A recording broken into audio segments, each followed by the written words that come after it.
Your car knows where you are, right now.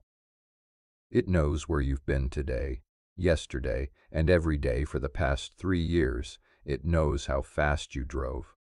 It knows how hard you braked. It knows what time you left the house, what time you arrived at work, how long you stopped at the gas station, and what route you took home. It knows how often you use the turn signal. It knows when you unbuckle your seatbelt.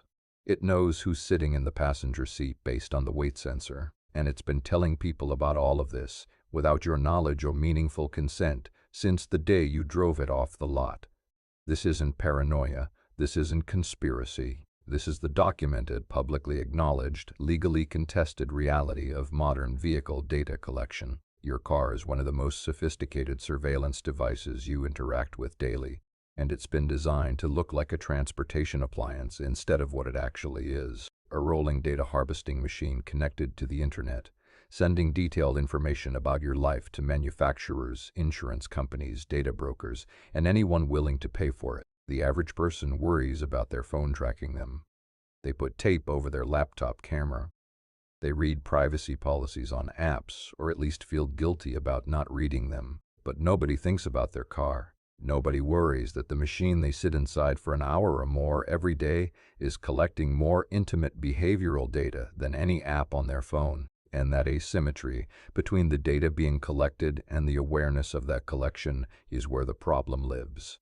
Let's open the black box. Modern cars equipped with any form of connectivity, which is the vast majority of cars built since 2015 or so, collect an extraordinary range of data. The specific data points vary by manufacturer and model, but the general categories are consistent. Location data, GPS coordinates, timestamps, routes taken, destinations visited, duration of stops. Your car maintains a detailed record of everywhere it's been. Some systems store this data locally in the vehicle's navigation or infotainment computer. Others transmit it in real time to the manufacturer's servers via the car's built-in cellular connection. Many do both. Driving behavior, speed at any given moment, acceleration and deceleration rates, hard braking events, cornering forces, throttle position, RPM, gear selection, seatbelt status, whether the headlights were on, whether traction control or stability control activated, lane departure events, following distance from the car ahead if the vehicle has forward-facing radar or cameras. This data creates a comprehensive driving profile, a detailed behavioral fingerprint of how you operate the vehicle. It can distinguish between a cautious highway commuter and an aggressive city driver with precision that would make a behavioral psychologist jealous. Vehicle diagnostics. Engine performance data, fault codes, tire pressure, oil life, battery health, transmission temperature, emission system status. This data is useful for maintenance. Some manufacturers use it to proactively notify you of service needs, but it's also valuable to the manufacturer for engineering analysis, warranty claim evaluation, and product development. Infotainment data. Phone contacts synced via Bluetooth, call logs, text messages displayed on the screen. Music listening habits, voice commands and voice recordings if the car has a voice assistant. Navigation search history. Wi-Fi networks connected to. If you've ever paired your phone with your car via Bluetooth or Apple CarPlay or Android Auto, your car's infotainment system likely downloaded your contact list, recent call history, and possibly text messages. This data may persist in the car's memory even after you unpair the phone. If you sell or trade in the car without performing a factory reset of the infotainment system, the next owner, or the dealer, may have access to your personal contacts and communication data. Camera and sensor data. Cars with advanced driver assistance systems, ADAS, have forward-facing cameras, rear cameras, surround view cameras, radar, ultrasonic sensors, and in some cases, interior-facing cameras that monitor driver attention. These systems generate enormous amounts of visual and sensor data. Some manufacturers store and transmit portions of this data for analysis and improvement of their driving assistance systems. Tesla's vehicles, for example, have been documented collecting and transmitting video data from their external cameras to Tesla's servers for use in training their full self-driving neural networks. Other manufacturers collect similar data at varying levels of detail and frequency. The camera that watches the road to keep you in your lane is also generating data that the manufacturer may use for purposes far beyond your immediate safety. Interior monitoring. Some newer vehicles include cabin-facing cameras, initially designed for driver drowsiness detection and attention monitoring in vehicles with semi-autonomous driving features. These cameras can detect if the driver is looking at the road, falling asleep, or distracted.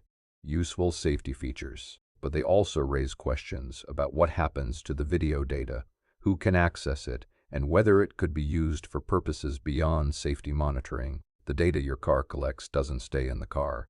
It goes places. And understanding who receives it and why is where the privacy concerns become concrete.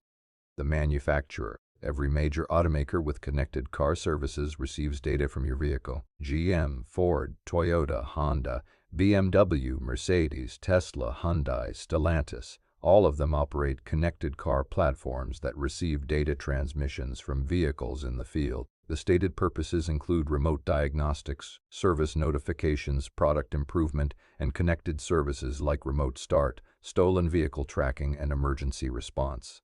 The unstated purposes include data monetization. Your driving data has commercial value. It can be analyzed, packaged, and sold.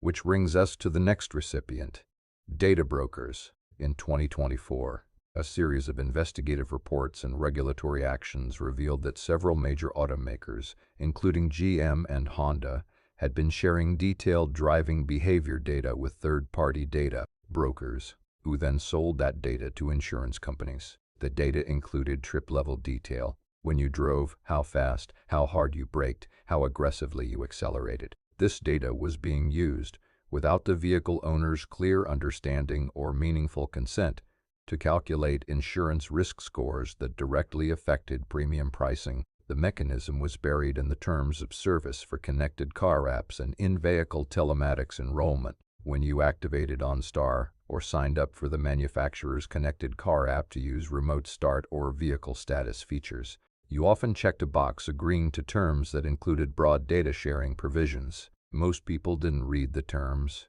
Most people didn't realize they were opting into a data pipeline that would send their driving behavior to insurance companies.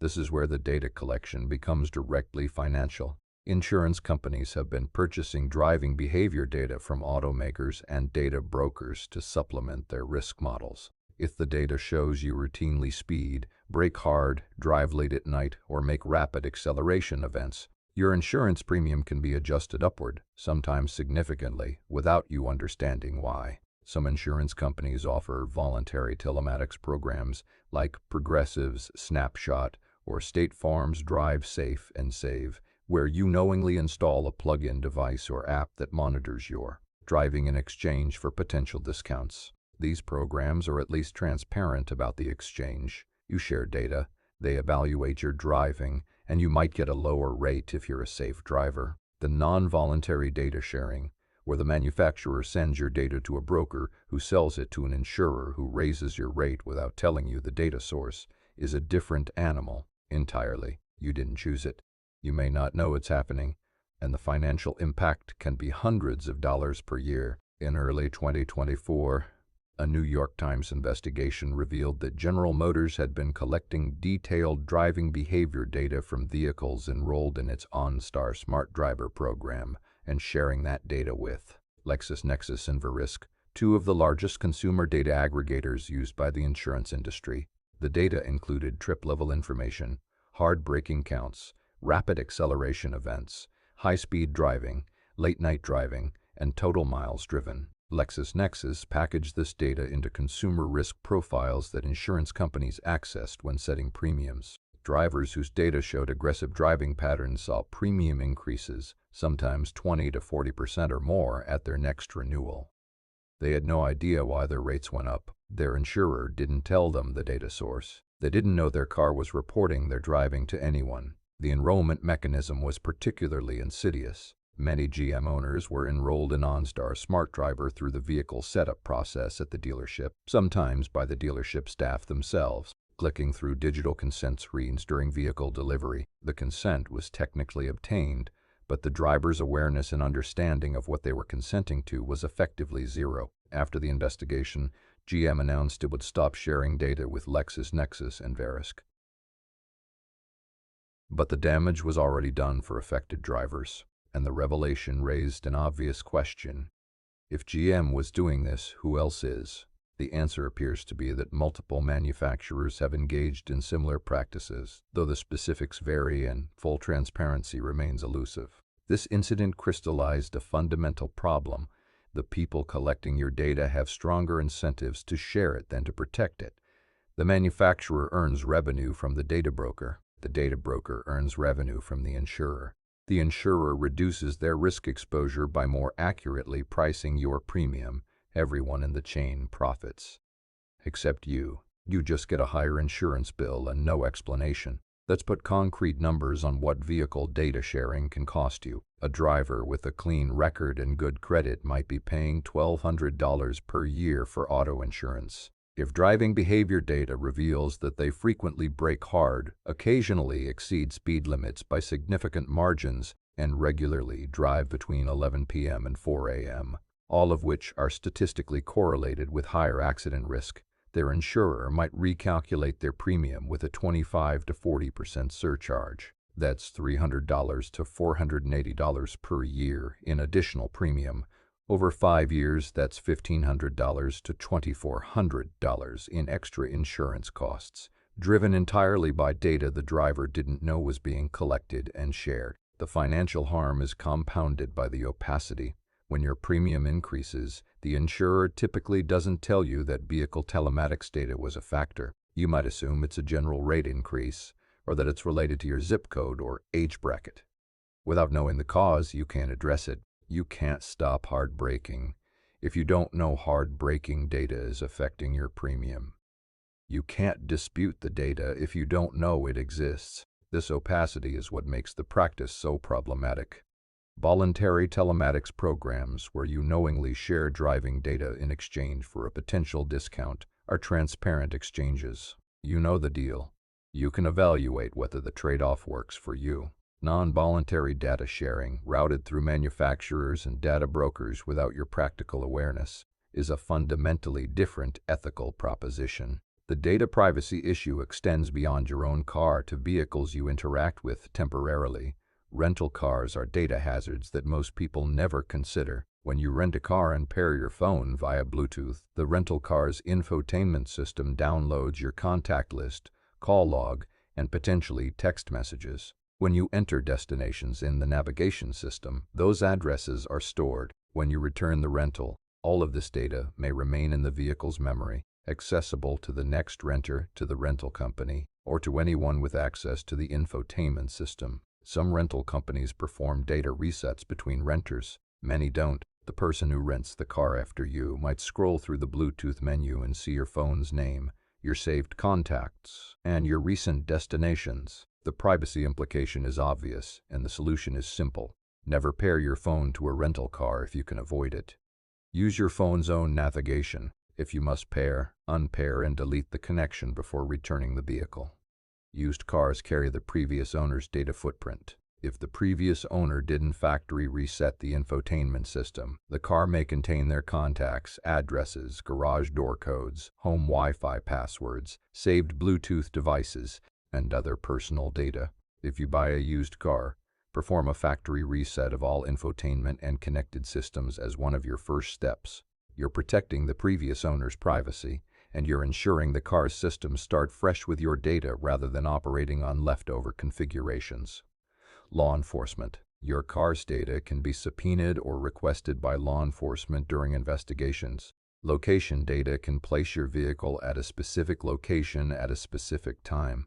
Event data recorder, EDR information, the black box that most modern cars have, can reveal your speed, throttle position, braking status, seatbelt use, and other parameters in the seconds before a crash. This data is routinely used in accident reconstruction and criminal investigations. Some manufacturers also cooperate with law enforcement requests for real-time location data through their connected car platforms.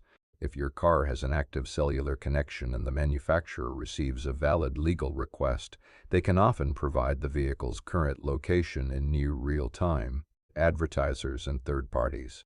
Vehicle data, particularly location data, is valuable to advertisers, retailers, urban planners, and other commercial entities. Aggregated and anonymized driving pattern data can reveal traffic flows, popular destinations, commuting patterns, and consumer behavior. Some automakers have explored or engaged in selling this type of data to commercial partners. Manufacturers claim that data collection is consensual, that you agreed to it when you accepted the terms of service for your connected car features.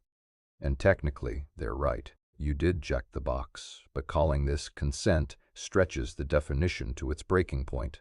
The terms of service for connected car platforms are lengthy, dense, and written in legal language designed to be comprehensive, not comprehensible. They're presented during the vehicle setup process, a moment when you're excited about your new car and want to start using its features, not spend 45 minutes reading a privacy policy. The choice is usually binary: accept the terms and get connected features, or decline and lose access to features you're paying for. Remote start, stolen vehicle tracking, app-based vehicle status. For features that are tied to a subscription you've already purchased as part of the vehicle price, declining the terms means paying for something you can't use.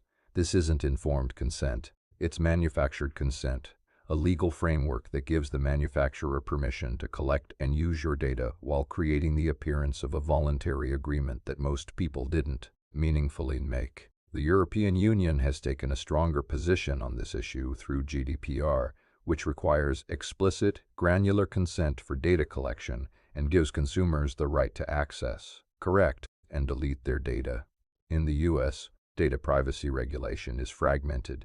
California's CCPA provides some protections, but there's no comprehensive federal automotive data privacy law. The regulatory gap leaves American drivers with fewer protections and less transparency than their European counterparts. Almost every car sold in the U.S. since the mid-2000s and mandated by federal regulation since 2014 has an Event Data Recorder, EDR. This is a small module that continuously records a buffer of vehicle data and preserves it when a triggering event occurs, typically a collision or airbag deployment. The EDR captures the last 5 to 20 seconds before an event: vehicle speed, engine RPM, throttle position, brake application, steering angle, seatbelt status, airbag deployment timing, and in some cases, stability control activation. This data is preserved in non-volatile memory and can be extracted using specialized equipment. EDR data is the digital witness to every crash. It's used by insurance adjusters, accident reconstruction experts, law enforcement, and attorneys. It can prove or disprove claims about speed, braking, and driver behavior in the moments before a collision. If you say you were going 35 and the EDR says you were going 62, the EDR wins. In most states, the EDR data is considered your property if you own the vehicle, but law enforcement can access it with a warrant and insurance companies can request it as part of a claim investigation. In some states, the data can be accessed without your consent under certain circumstances. The legal landscape is still evolving, and your rights regarding EDR data vary significantly by state. OnStar, GM, Ford Pass, Toyota Connected Services, BMW Connected Drive, Mercedes Me, Hyundai BlueLink, Tesla's app. Every major manufacturer now offers a suite of connected services that rely on the vehicle's cellular connection. These services provide genuinely useful features: remote start, remote lock and unlock, vehicle status checks, fuel level, tire pressure, oil life, stolen vehicle tracking, automatic crash notification, maintenance alerts, navigation with real-time traffic, Wi-Fi hotspot. They're also the primary data pipeline. When your car has an active cellular connection for these services, it's transmitting data to the manufacturer's servers continuously or at regular intervals. The connection that lets you start your car from your phone is the same connection that transmits your location history, driving behavior, and vehicle diagnostics to the manufacturer. Disabling connected services would stop most of the data transmission, but disabling them means losing the features you're paying for. and in some cases, safety features like automatic crash notification and stolen vehicle tracking. The useful features and the data collection are bundled together. You can't easily have one without the other. Some manufacturers have begun offering connected service light options that provide basic safety features without the full data sharing, but these are still the exception rather than the norm. The industry's business model is increasingly dependent on data as a revenue stream, and the incentive to make data collection opt-out rather than opt-in is strong. Even if you could completely disable your car's data collection, your phone fills the gap. Your smartphone connected via Bluetooth, Apple CarPlay, or Android Auto is independently tracking your location, your driving patterns, your destinations, and your communication activity.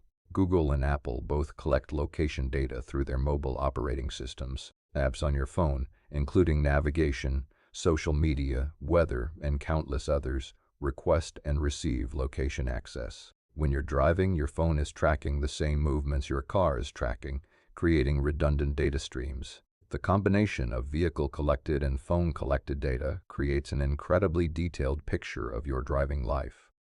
Even if you disable one source, the other continues, and both data streams are available to different sets of data purchasers. This double exposure is particularly relevant for insurance. Even if a manufacturer stops sharing data with insurance brokers, your phone apps, including those from insurance companies themselves, may continue the data flow. The surveillance infrastructure is layered and redundant. Eliminating one layer doesn't eliminate the surveillance. You can't fully stop data collection from a modern connected car without disabling features you may want or need. But you can take steps to reduce your exposure and regain some control. Read the privacy policy. Yes, this is tedious, but your car's connected services agreement specifies what data is collected, who it's shared with, and what opt-out options exist. Some manufacturers offer granular controls. You can opt out of data sharing with third parties while maintaining basic connected features. You will know unless you read the terms or search the manufacturer's privacy settings. Opt out of data sharing where possible. Many manufacturers have online privacy portals where you can manage your data sharing preferences. GM, for example, was pressured into allowing customers to opt out of data sharing with LexisNexis and Verisk after the practice was publicly exposed. Check your manufacturer's website and connected services app for privacy or data sharing settings. Factory reset before selling or trading. Before you transfer ownership of your car, perform a factory reset of the infotainment system. This erases paired phone data, saved contacts, navigation history, garage door codes, and other personal information stored in the system. Every manufacturer has a reset procedure. Check the owner's manual. This step is as important as wiping your phone before selling it, and far fewer people do it. Be selective about Bluetooth pairing. When you pair your phone, the car may automatically download your contacts and call history. Some systems allow you to disable this during pairing. If you're driving a rental, a friend's car, or a test drive vehicle, avoid pairing your phone entirely, or if you must, unpair and delete your profile before returning the car. Consider the telematics trade-off. If your insurance company offers a telematics discount, evaluate the trade-off honestly. You're giving them detailed driving behavior data in exchange for a potential discount. If you're a genuinely safe driver, the discount might be worth the privacy cost. If the idea of your insurance company knowing everywhere you drive and how you drive there makes you uncomfortable, the discount isn't worth it. It's a personal decision, but it should be an informed one.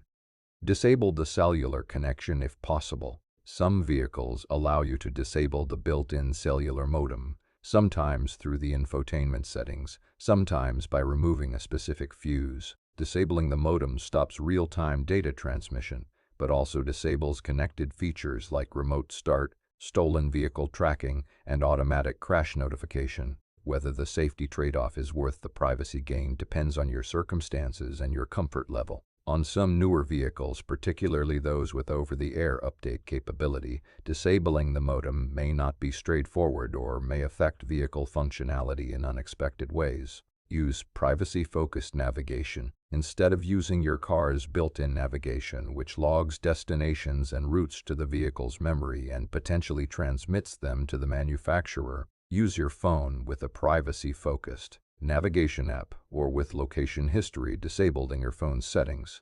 This doesn't eliminate tracking, but it reduces the number of systems recording your movements and gives you more control over where that data resides. Not all manufacturers collect the same data or share it with the same parties. Transparency varies widely, and some brands have significantly worse track records than others. Tesla collects arguably the most data of any manufacturer. Vehicle cameras, driving behavior, location, charging patterns, and detailed performance metrics are continuously collected. Tesla has been transparent that this data is used to train their autonomous driving systems, but the scope of collection, including cabin-facing camera data, exceeds what most owners fully appreciate. Tesla's privacy policy gives the company broad rights to use collected data, and the always connected nature of Tesla vehicles means there's no practical way to use the car's full feature set without continuous data transmission. GM was the most publicly exposed for sharing data with insurance data brokers, as detailed in the LexisNexis scandal. GM has since modified its data sharing practices, but the incident demonstrated how deeply integrated data monetization had become in their connected car business model. Toyota collects driving behavior and vehicle data through its Toyota Connected Services platform. The company's privacy policy allows sharing with affiliated companies and business partners, language broad enough to include a wide range of third parties. The specifics of who receives what data are not fully transparent to the average consumer. Ford has been increasingly aggressive about connected car data, with CEO Jim Farley publicly stating that the data generated by Ford's connected vehicles is a significant business opportunity. Ford's FordPass app collects location and driving data, and the company's privacy practices have drawn scrutiny from privacy advocates. BMW, Mercedes, and European manufacturers are subject to GDPR, which imposes stricter consent requirements and data protection standards than U.S. law. European consumers generally have more control over their vehicle data, including the right to access, correct, and delete it, than American consumers. However, the data is still collected. The difference is in the transparency requirements and the consumer's legal rights regarding that data. The bottom line: if your car was built after 2015 and has any form of connectivity, it's collecting data about you. The question is, how much, who sees it, and what control you have. And the answer to those questions depends heavily on the manufacturer, the specific model, and the regulations of the country you're in. Check your insurance score. Request your consumer disclosure reports from LexisNexis and Verisk, the two major data aggregators that insurance companies use. These reports may contain driving behavior data collected from your vehicle or your phone. You have the legal right to access these reports, and they'll tell you what the insurance industry knows about your driving habits. Push for legislation. The regulatory gap around vehicle data privacy is a policy problem that individual consumer action can't fully solve. Supporting privacy legislation at the state and federal level that requires explicit consent for vehicle data collection, mandates transparency about data sharing practices, and gives consumers the right to access and delete their data is the most impactful long-term action. The trend lines point toward more data collection, not less.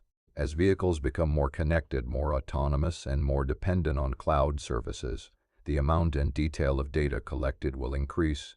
Autonomous driving systems require massive amounts of real-world driving data to train and improve.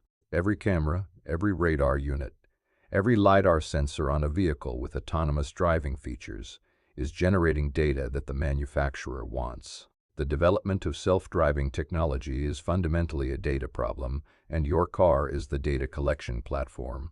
Vehicle to everything, V2X communication, where cars communicate with each other, with traffic infrastructure, and with cloud services in real time, will create additional data streams. Your car's position, speed, and trajectory will be shared with nearby vehicles and infrastructure for safety and traffic management purposes.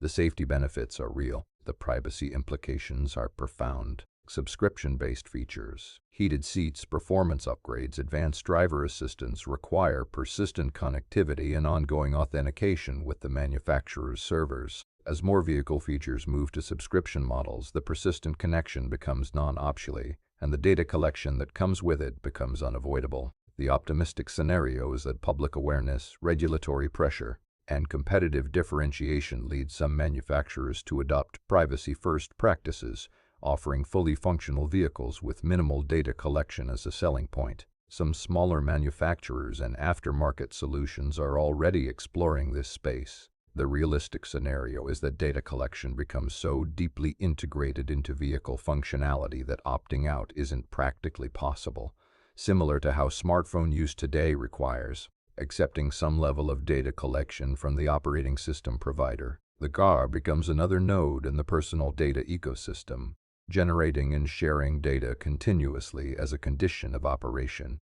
There's also the secondary market dimension. As connected vehicles age and enter the used car market, the data infrastructure follows them. A 10-year-old car with an active cellular modem may still be transmitting data to the original manufacturer or to whoever purchased that data pipeline. The data economy around your car doesn't end when the warranty expires or when you sell the vehicle. It persists for as long as the hardware is operational and connected, which in many cases means the entire usable life of the vehicle.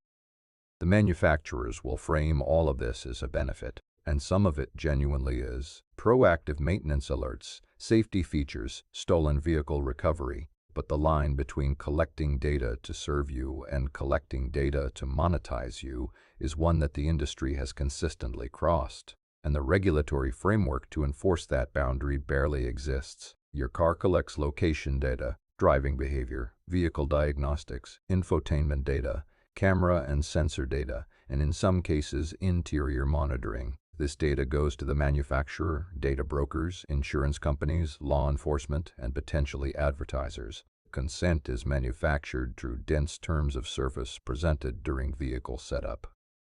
The event data recorder captures the last 5 to 20 seconds before any crash. Connected car services are genuinely useful, but are also the primary data pipeline. Your phone creates redundant data exposure even if the car's collection is disabled. Practical steps include reading privacy policies, opting out of data sharing, factory resetting before selling, being selective about phone pairing, evaluating telematics trade-offs, checking your LexisNexis and Verisk reports, and supporting privacy legislation. Your car is not just a car anymore.